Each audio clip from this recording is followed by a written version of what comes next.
Oke. Ya teman-teman, jadi teman-teman tahu bahwa lately PCC nggak ganti tema, kita nggak ganti tema tetap berjalan. Tapi teman-teman semua tahu bahwa kita kan lagi dalam masa pandemi ya, dalam masa pandemi terus kemudian membuat kita akhirnya gereja kan berubah caranya.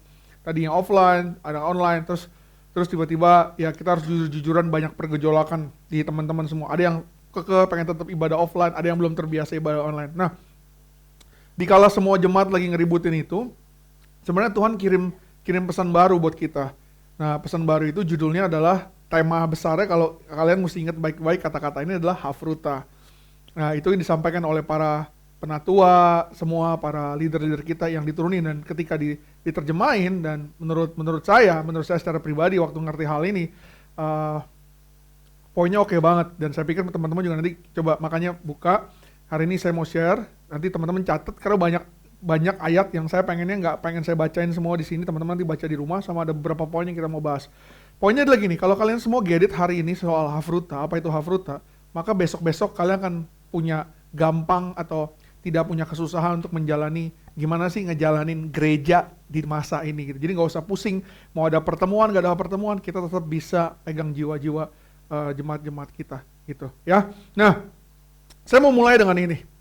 Ada sebuah fakta yang kemarin waktu belajar Hafruta, ternyata saya nggak tahu kalau teman-teman tahu, kalau udah tahu ya puji Tuhan. Saya waktu itu walaupun saya udah belajar firman Tuhan, maksudnya udah terus belajar, tapi saya terbuka gitu matanya karena baru dengar. Yesus itu ternyata punya berapa murid? Kita tahu 12 murid. Tapi ternyata Yesus itu memulai muridnya itu hanya dengan 2. Yesus itu cuma mulai dengan 2 daripada sebelum 12. Dia memulai pemuridannya dengan 2 orang yang bersahabat, yaitu si Yohanes dan Andreas. Dan teman-teman tahu aslinya Yohanes dan Andreas itu sebenarnya bukan murid Yesus. Murid Yohanes Pembaptis yang ditarik sama Tuhan, terus dan mereka ini. Jadi, saya sengaja kasih kesimpulan akhirnya dulu di sini supaya teman-teman tahu. Nanti kalau kalian setelah selesai bahas ini, kalian akan tahu bahwa Yesus itu selalu memulai pemuridannya itu dimulai 2, tapi dia bikin jadi 4 generasi. Pemuridan Yesus itu dibagi jadi 4. Ada generasi 1, itu jumlahnya 12 orang, betul? Dan kalau teman-teman nanti baca lagi, 12 ini, di bawah 12, itu ada yang generasi kedua, jumlahnya 70. Ya, nanti kita bahas. Habis generasi kedua dari 70, itu Alkitab mencatat, dia turun ke generasi ketiga, itu sekitar 500 orang. Ini Yesus nih ya, ini di tangan Yesus nih. Terus masuk generasi keempat, itu masuk di 3000. Oke, ini generasi Yesus. Saya mau bacain sama teman-teman sebuah ayat. Yohanes pasal 1, ayat 35 sampai 37. Saya baca ya, jadi teman-teman catat aja nanti. Ini, Yohanes 1, 35-37. Pada keesokan harinya, Yohanes, yaitu Yohanes Pembaptis, berdiri di situ pula dengan 2 orang muridnya. Ya. Dan ketika ia melihat Yesus, ia berkata, "Lihatlah anak domba Allah." Kedua murid itu mendengar apa yang dikatakannya, lalu mereka pergi mengikut Yesus. Yang tadi saya bilang, ya, Yohanes dan Andreas itu ngikut Yesus walaupun dia murid Yesus Pembaptis. Sistem pemuridan yang Yesus lakukan itu sama seperti yang udah lama dilakukan oleh bangsa Yahudi. Hafruta itu adalah salah satu hal atau bahasa yang terkenal di bangsa Yahudi, yang artinya kalau diterjemahin itu sebenarnya Hafruta itu artinya persahabatan. Jadi arti Hafruta itu sebenarnya dalam bahasa Yahudi itu artinya persahabatan.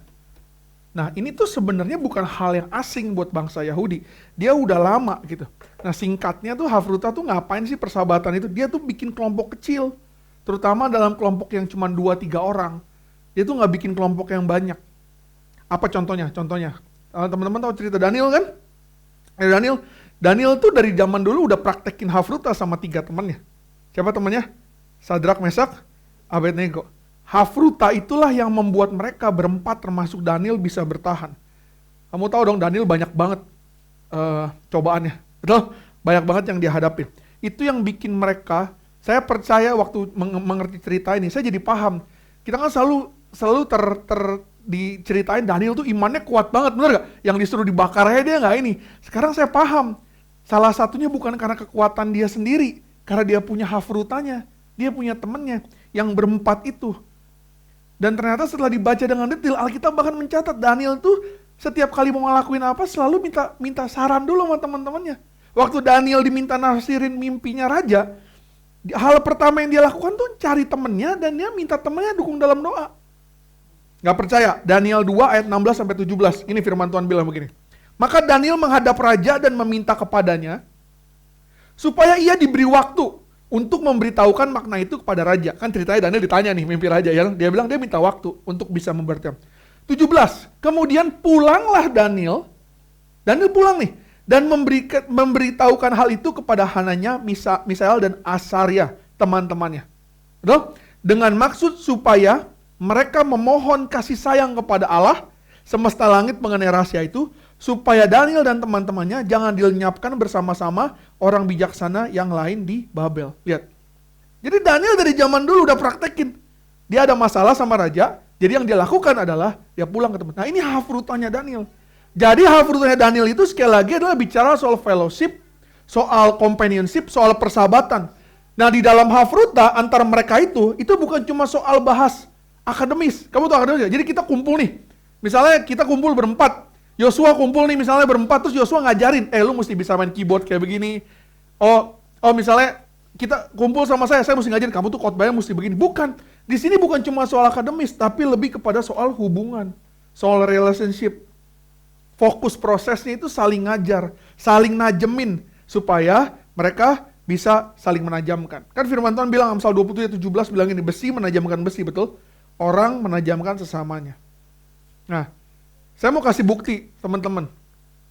Kadang-kadang kalau orang kritis suka bertanya, kayak gak pernah denger hafruta, kok tiba-tiba ada hafruta, dibuat-buat lah, dicocok-cocokin gitu kan, ilmu cocoklogi gitu kan, dicocok-cocokin nih, mumpung karena semua gereja di rumah, dibuat-buat. No, ada buktinya. Kenapa saya bisa kasih bukti? Yesus memuridkan hafruta dari zaman dulu. Pertama, tadi saya udah bilang, Yesus memulai milih muridnya dari cuma 2 orang. Muridnya Yohanes Pembaptis, betul? Itu ada di Yohanes 1 ayat 35-39. Tadi saya udah cerita. Oke?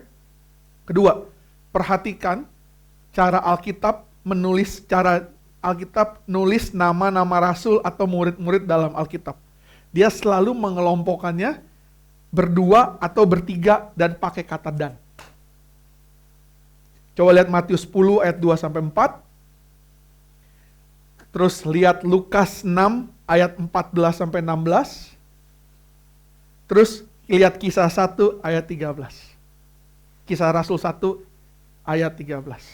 Matius 10 ayat 2-4. Lukas 6 ayat 14-16.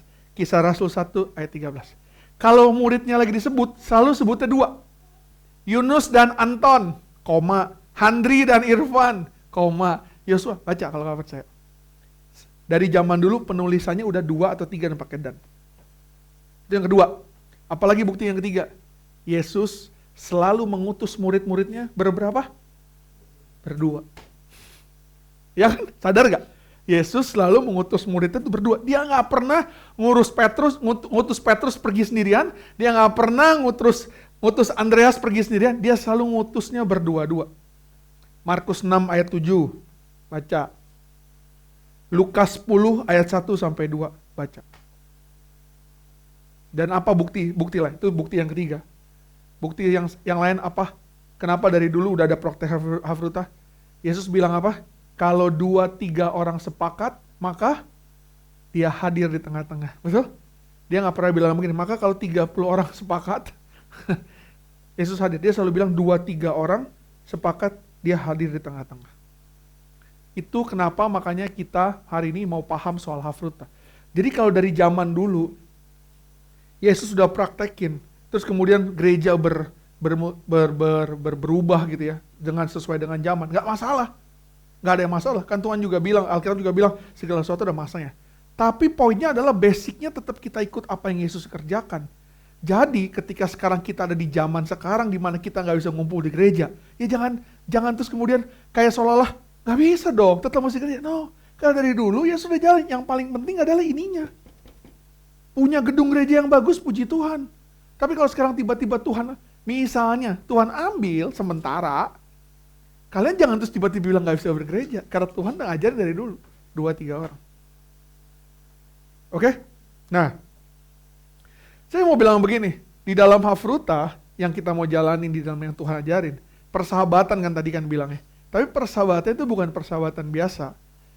Kita kalau bahasa rohaninya kita bilang persahabatan kita tuh persahabatan hafruta itu persahabatan ilahi. Kenapa disebut nama persahabatan ilahi? Karena faktor yang menentukan terjadinya persahabatan ilahi itu bukan orangnya, tapi Tuhan ada di situ apa enggak. Kamu boleh berdua, bertiga sama pinternya, sama-sama hebatnya, tapi yang menentukan nih jadi hafruta ilahi apa enggak, Tuhannya ada apa enggak. Matius 18 ayat 10 bilang begini, sebab di mana 2-3 orang berkumpul dalam namaku. Ya kan? Dia bukan cuma sekedar bilang berkumpul dalam namaku, di situ aku ada di tengah-tengah mereka. Makanya jadi hafruta itu bukan sekedar ngumpul. Hafruta itu bukan, oh ya udah ketemu 2-3 orang. Kita udah tentuin kan pot 2-3 orang, 2-3 keluarga. Tapi bukan sekedar ngumpul. Pot Tangerang, pot Ampera, pot mana, bukan sekedar ngumpul. Kita mesti pastiin bahwa kumpul-kumpulnya kita, potnya kita, hafrutanya kita termasuk dalam persahabatan ilahi apa enggak. Ya, kalau ditanya, jadi cirinya gimana? Kenapa itu bisa disebut persahabatan ilahi? Gampang, ada 3 hal. Yang pertama, di dalam potnya udah mengalami kasihnya Tuhan apa enggak? 1, mengalami kasih Tuhan tuh ngapain sih? Mengalami kasih Tuhan tuh, kamu tahu dong kasihnya Tuhan yang tidak terbatas, yang rela berkorban, betul? Yang tanpa pamrih, yang menerima tanpa syarat, mengasihi tanpa ekspektasi. Maka kita pun di dalam hafruta juga mesti belajar. Kalau mau tahu gimana udah mengalami apa, apakah di member di hafruta kita itu udah benar-benar saling mengasihi apa enggak? Satu dengan yang lain. Benar-benar saling mengasihi yang tulus ya, bukan yang dibuat-buat. Ngerti kan maksudnya? Benar-benar kasihnya Allah Tuhan gitu loh, yang gak expect apa-apa.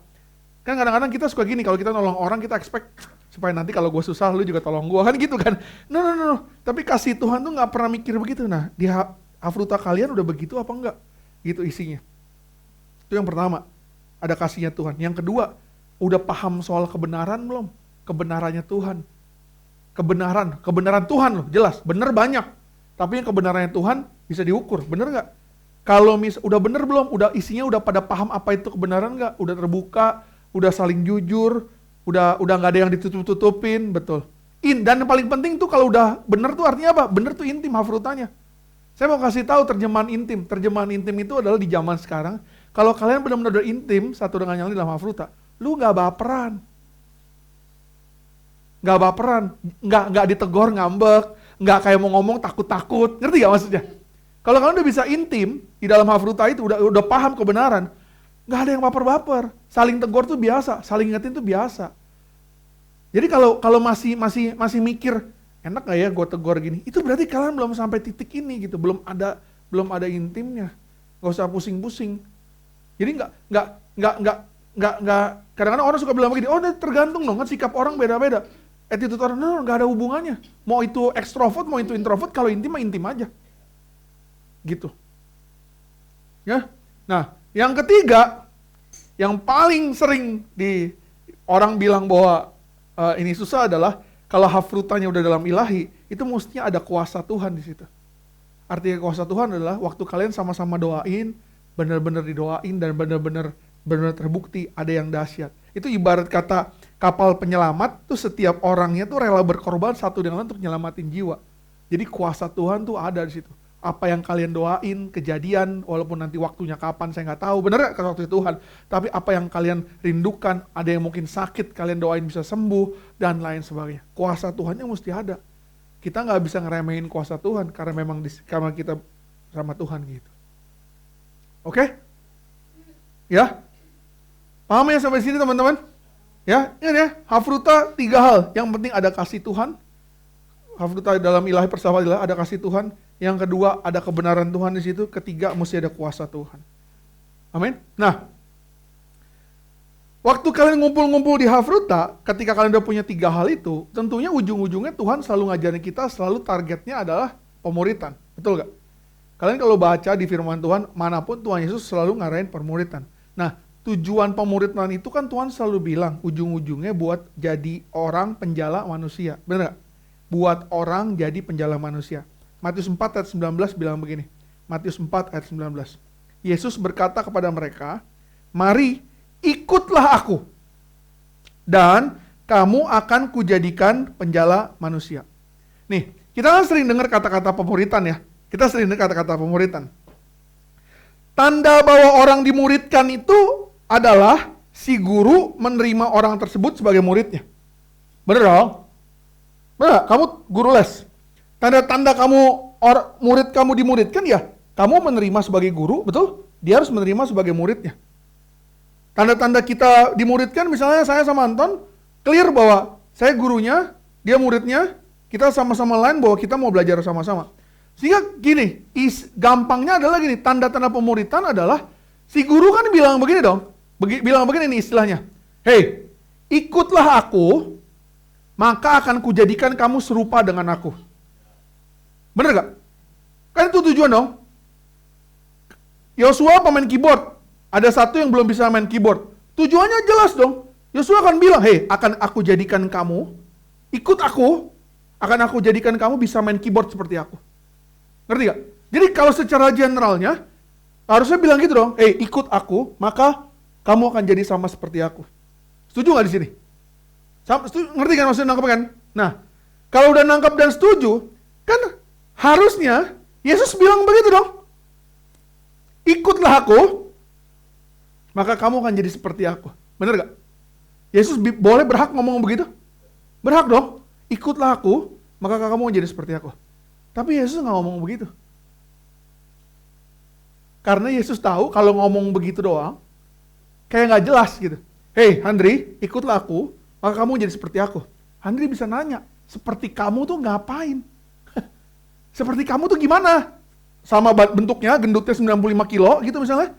Rambutnya sama, apa gitu. Jadi seperti lu tuh kayak apa gitu.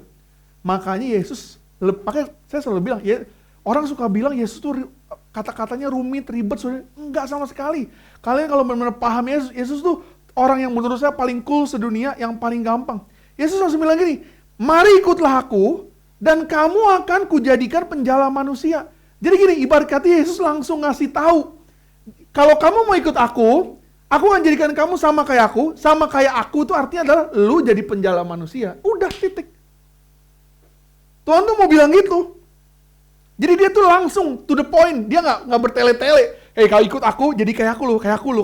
Apa sih kayak Yesus tuh gimana? Yesus cuma bilang, kalau mau ikut aku cuma simple, jadi penjala manusia, titik. Udah nggak ada kerjaan lain. Tuhan nggak bilang jadi pengkhotbah, Tuhan nggak bilang jadi cuman pendoa, Tuhan nggak bilang, tapi cuma jadi penjala manusia, Tuhan bilang. Jadi praktisnya dia langsung kasih lihat, kasih tahu gitu. Jadi kalau kamu jadi murid aku, kamu sih kerjain misi aku. Misinya itu menjala manusia. Jadi serupa dengan dia itu harus dimulai dulu dengan misinya disamain dulu, baru nanti karakternya. Nah ini menarik nih, ya. Saya ulang. Jadi serupa dengan Tuhan itu dimulai dari apa? Dari samain dulu misinya, baru kita belajar karakternya. Teman-teman sadar gak sih? Banyak, atau mungkin kita juga sering, atau mungkin saya sendiri juga sering, kita suka salah kaprah. Kita dari dulu mikir begini, kalau kita mau ikut Tuhan, karakternya diubah dulu, dibentuk dulu. Supaya jadi mirip kayak Tuhan, baru kalau udah karakternya udah cocok, udah bagus, udah sempurna, baru mulai jalan manusia, baru mulai nginjilin orang. Kita sering salah kaprah. Kita sadar hari ini, Tuhan gak minta begitu, dibalik. Justru harusnya, lu ngerti dulu, kalau ikut Tuhan tuh jalan manusia, karakter entar. Karena Tuhan tahu, kalau nungguin karakternya sama dulu, kamu gak akan kerja-kerja. Makanya kalau saya suruh orang khotbah, saya suruh orang sharing firman Tuhan, dan kalau kata-kata dia adalah, aduh gue belum siap, gue belum sempurna. Saya mau bilang, kamu gak akan pernah sempurna. Ya memang begini adanya, tapi Tuhan suruh kamu pelayanan dulu. Bukan untuk jadi sempurna dulu. Ketika kamu udah sama, kamu udah ngerti tujuan hidup sama Tuhan itu apa, karakter kamu akan berubah secara otomatis. Pelan-pelan. Kalau kamu udah paham misinya. Kalau kamu nunggu mencapai karakter Kristusnya dulu, kamu gak akan sama-sama. Kalau Yosua ngajarin orang memain keyboard, dan Yosua bilang begini, kamu samain dulu levelnya sama saya, baru nanti ketemu saya. Lah terus tujuan Yosua ngapain? Ngerti gak? Justru orang itu gak bisa apa-apa. Belajar dulu sama Yosua, belajar. Nanti pelan-pelan, satu titik dia akan bisa sama kayak Yosua. Atau bahkan lebih baik dari Yosua. Kan gitu kan? Nah, jadi ikut Tuhan juga gitu. Nah, perhatiin baik-baik di setiap ayat firman Tuhan, waktu Tuhan udah punya murid nih, waktu Tuhan udah punya murid 12 pertama, Tuhan gak pernah nunggu beberapa tahun dulu baru kirim murid-muridnya. Tuhan gak pernah nunggu berapa tahun, terus kemudian udah berapa tahun murid-muridnya ikut dia, terus baru ayo pergi jalan manusia. Gak pernah. Kadang-kadang kamu kalau ntar baca lagi tuh ayat-ayat yang tadi saya kasih, kadang-kadang saya pikir Tuhan tuh jauh orang paling nekat daripada yang saya pernah temuin. Baru juga jadi muridnya, langsung, pergi berdua-dua gitu. Baru juga jadi, langsung pergi. Jadi mereka tuh murid-muridnya itu udah belajar jadi pemenang jiwa dulu sebelum bertumbuh serupa sama Tuhan. Nah makanya saya tadi bilang, kenapa banyak pemuritan gagal? Kenapa banyak kalau di Hafruta pemuritannya gagal? Karena kadang-kadang pemuritannya fokusnya cuma sama karakter. Fokusnya sama karakter dulu, daripada ngurusin jalan manusia. Itu teguran juga buat saya. Kita kadang-kadang fokus di internal, yang penting bagus dulu, kita udah ngerti sempurna, baru kita mulai cari jiwa. Salah ternyata. Tuhan bilang kerja dulu, kamu jala dulu manusianya. Orang, itu kalau kita takut, saya gak sempurna, banyak salahnya, banyak dosa, ya gak apa-apa. Nanti dengan sendirinya Tuhan akan bisa. Nah makanya konsep, saya suka pakai bahasa ini, konsep pemuritan Yesus itu adalah buat saya magang. Internship. Ngerti kan? Magang ngerti dong, magang. Jadi kita tuh dipanggil buat jadi anak internshipnya, anak magangnya Tuhan. Artinya belajar praktek sambil di lapangan buat jadi penjala manusia. Tuhan tuh nyuruh murid-muridnya untuk muridin jiwa baru gak lama setelah mereka mengenal Yesus. Gak percaya baca di Lukas pasal 5 ayat 8-11.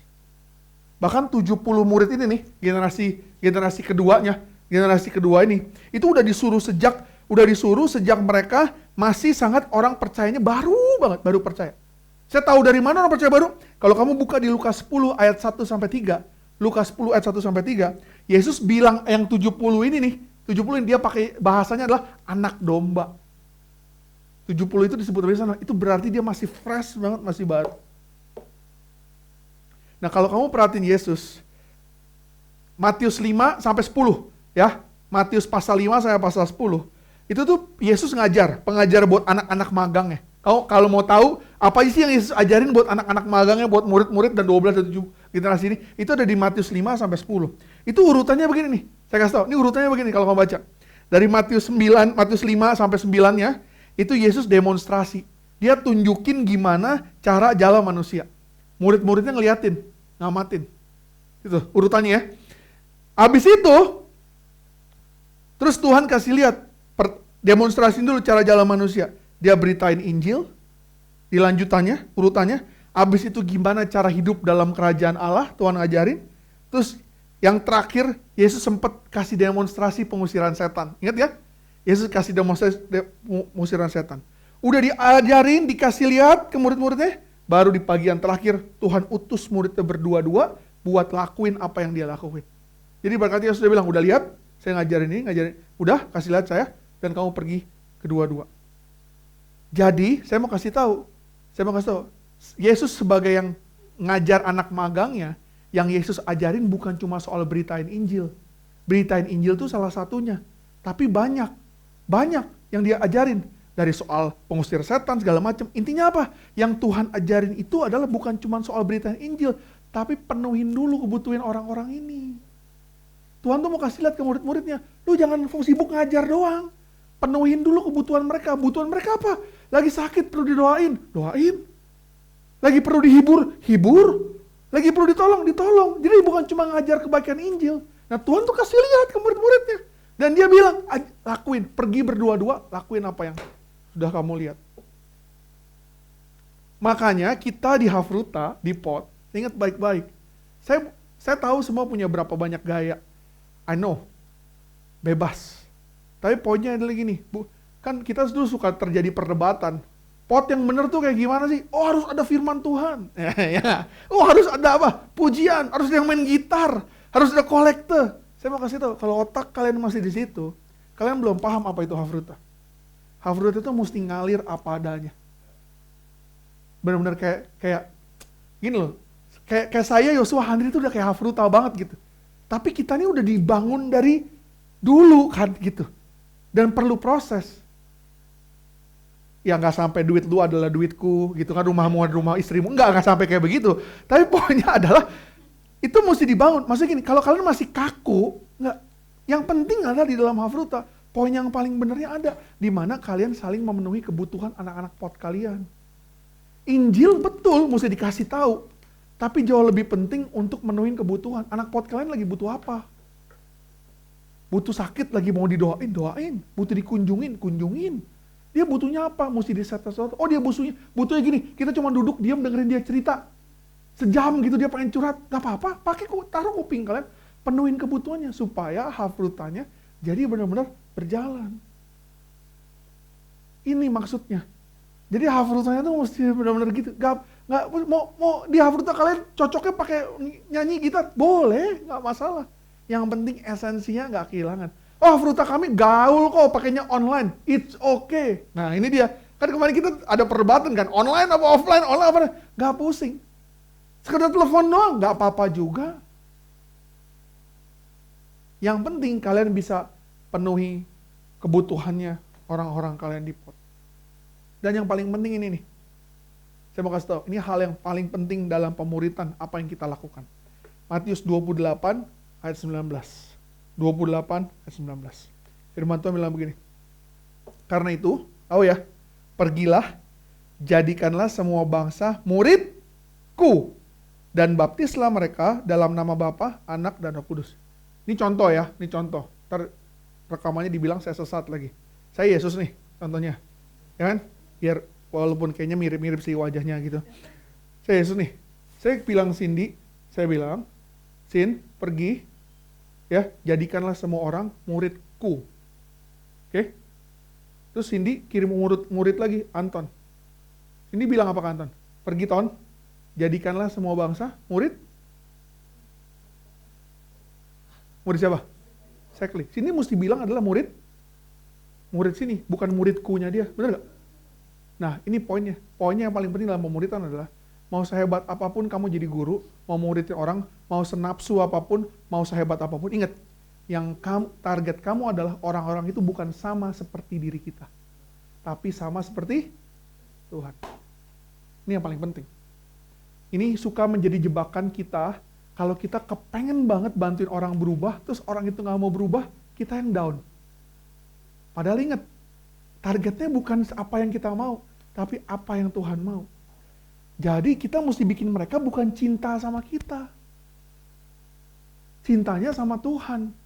Justru, jangan dibalik, jangan ada pengkultusan diri di sini. Sehingga nanti seolah-olah kalau nggak ada lu, gue nggak mau. Sering nggak ada gitu? Kalau nggak ada dia, gue nggak mau ke gereja. Kalau di pot itu nggak ada si A, gue nggak mau ikut. Saya potnya sama ini aja lah, lebih oke. Saya potnya nggak ada pengkultusan diri. Cari yang pas dan cocok itu teknik psikologi, betul? Tapi ingat, poinnya adalah kita tidak menjadikan seorang murid kita. Poin ini mesti diingat. Ini bahaya nih, karena nanti ini malah jadi bikin kita yang jadi pusat pemuritan. Kita mesti bikin pusat pemuritan tetap Tuhan, gitu. Jadi mesti clear bahwa semua Hafruta ini semua ujungnya untuk jadi murid Tuhan. Nih, ya, saya bilang ini buat saya ini kerennya Tuhan Yesus.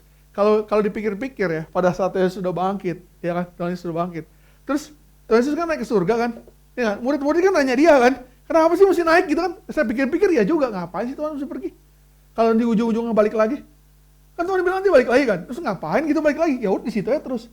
Tapi ada ayat yang Tuhan jawab, dan ini menurut saya keren banget nih. Yohanes 16 ayat 7, saya paham nih kenapa Tuhan mesti pergi. Tuhan tuh tahu banget gitu, benar-benar dia tahu realita. Tuhan bilang begini, Yohanes 16 ayat 7 Tuhan bilang gini, namun benar yang kukatakan ini kepadamu. Ini Tuhan yang ngomong ya. Tuhan bilang begini nih, adalah lebih berguna bagi kamu jika aku pergi. Adalah lebih berguna buat kamu jika aku pergi. Sebab jika aku nggak pergi, kata Tuhan, penghibur itu tidak akan datang. Penghibur itu yang dimaksud Tuhan adalah roh. Tidak datang kepadamu. Tapi jika aku pergi, aku akan utus si penghibur itu, si roh, untuk datang kepadamu. Jadi saya paham banget, Yesus pasti punya pikiran begini, kalau dia nggak pergi, walaupun udah 12, 70, 500, semua orang tetap akan mengkultuskan Yesus, betul? Maka semua orang akan tetap nyari Yesus. Semua orang akan pengen pegang jubah Yesus doang. Semua orang cuma pengen datang ke khotbahnya Yesus. Yesus tahu makanya gue pergi. Kalau gue nggak pergi, nggak akan ada yang namanya Paulus, nggak akan ada yang namanya Petrus berkhotbah, orang nggak ada akan nama Yohanes, nggak akan ada yang semuanya, nggak akan ada lu orang, nggak akan ada Peter, nggak akan ada Irfan, nggak akan ada lu orang semua. Yesus bilang gue pergi supaya semua nggak mengkultuskan gue secara pribadi. Karena Yesus bilang semua bisa. Aku kirim pembantu, penghibur, Roh Kudus ke lo orang. Makanya kalau kamu hari ini bilang sama saya nggak bisa kok mimpin pot, saya nggak bisa siarin, nggak bisa khotbah. Saya kasih tahu, Tuhan yang bilang. Tuhan udah kirim tuh pembantu dan penghibur itu. Kamu mau pakai apa nggak pakai? Nggak ada yang nggak bisa. Pakai cara kamu sendiri, betul. Tapi penghibur udah dikirim sama Tuhan buat ngajar. Makanya Tuhan bilang, makanya adalah lebih berguna jika aku pergi. Makanya poinnya begini, komunitas kita yang benar, Hafruta yang benar adalah, kalau sampai kan tadi 2-3 orang kan pot kita. Kalau udah banyak, sampai 5-6 orang, mesti dipecah dulu dong, jadi 3-3. Harusnya itu tetap berjalan dengan baik. Kalau itu tidak bisa dipecah, karena nggak asik, karena tetap mengkiblat pada satu orang, berarti kamu punya problem di pot itu, di Hafruta itu. Karena lebih baik Tuhan bilang, aku pergi supaya semua jadi. Hari ini, saya udah bangun dari jam 5 pagi. Seperti biasa, jam 5 pagi. Dan saya bisa datang dengan gampang ke gereja ini jam 7 atau setengah 8, saya tahu itu. Tapi saya sengaja, istri saya tanya saya, kok tumben kamu gak pergi? Gue mau datang jam setengah 10 aja. Juli tanya, kenapa? Saya mau biarkan orang-orang yang bertugas itu coba. Karena kalau saya datang jam 7:30, biasanya kerjaan saya udah saya utak-utik semua. Saya termasuk soal multimedia. Bukan berarti saya jahat sama Yunus, bukan. Tapi akan lebih baik kalau saya datang setengah 10 aja, supaya dia belajar untuk nyiapin ini dengan baik. Kalau suatu hari saya atau Irfan gak ada, dia tetap bisa. Ngerti kan maksudnya? Sama kayak kita yang punya orang tua jadi anak, betul? Dikit-dikit anak ditolong, betul. Kita sebagai orang tua harus nolong. Tapi ada waktunya, ya Fed? Ada waktunya. Ada waktunya di mana ada alangkah lebih baik kalau kamu pergi. Bukan pergi dari rumah ya, bukan. Nggak baik lagi. Pergi dalam arti kamu lepasin dia. Kalau nggak dia nggak akan pernah. Yang penting kamu udah kasih penolong, penghibur. Kamu udah kasih, harus begini ya, harus begitu ya. Salah-salah dikit, it's okay. Nggak ada yang sempurna. Nah sama, di pot kita juga begitu makanya. Makanya kalau minta orang untuk sharing dan lain sebagainya, it's okay, nggak apa-apa. Kalau salah-salah dikit, jangan diketawain. Mau jadi pertama worship leader, coba falas-falas dikit. Ya udah, kecuali dia udah worship leader 6 bulan berturut-turut masih falas, yang salah leadernya. Betul loh? Tapi kalau dia baru coba sekali dan kemudian banyak salah, ya it's okay. Mau sampai kapan? Pemuritannya mau dijalani bagaimana caranya? Kan Tuhan udah bilang, cara yang paling gampang itu praktek. Magang ala Tuhan Yesus. Makanya kalau Tuhan bilang, kalau dia nggak pergi, dia sebagai manusia terbatas ruang dan waktu. Setuju nggak?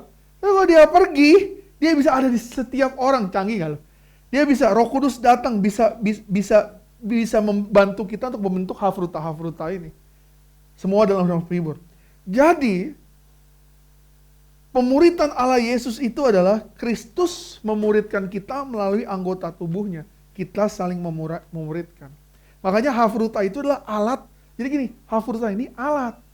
Alat buat kita jalan manusia. Alat manusia. Harusnya via Hafruta, kita bisa bertumbuh, kita bisa jangkau murid baru, kita bisa multiplikasi, kita bisa merintis. Gitu. Udah ngerti kan sekarang Hafruta? Mana Anton nanya, Hafruta apaan sih? Gitu. Ngerti kan? Hafruta bersahabatan. Buat saya, kamu dan Yunus misalnya, itu Hafruta. Tapi poinnya adalah ini udah terbentuk kan. Kita sekarang diminta Tuhan untuk bentuklah Hafruta baru. Karena jemaat kita semuanya lagi dalam keadaan suffer. Karena sekarang kondisi kayak gini. Itu sebabnya kemarin kita bentuk 2-3 buat kamu bentuk Hafruta itu. Makanya buat saya waktu dikasih beban ini sebagai pot, leader segala macam, jangan ini dibikin jadi kayak kelas. Kayak kelas komsel yang kaku begitu, santai. Anytime tanya, ngobrol.